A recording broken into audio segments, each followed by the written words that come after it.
Kumusta mga kaibigan, maligayang pagdating sa aking channel. Mayroon kaming isang nakagugulat na balita para sa iyo. Gumawa si Boris ng isang matapang na pahayag sa kanyang dating pagtatanggol ng co-star.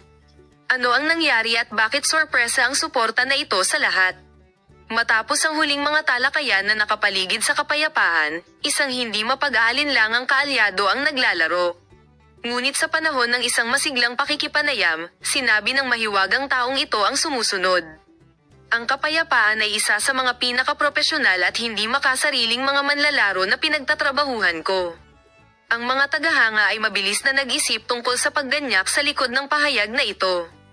Ang kapayapaan ba ay mahaharap sa isang panloob na salungatan sa sektor, o ito ay isang taimtim na mensahe ng pagkakaibigan? Ang ilang mga mapagkukunan ay nagtaltalan na ang kapayapaan ay nasa ilalim ng malaking presyon dahil sa mga salungatan sa likod ng mga eksena.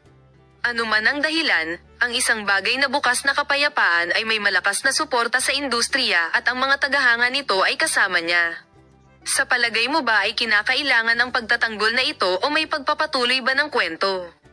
Ipapasa namin sa iyo ang mga detalye.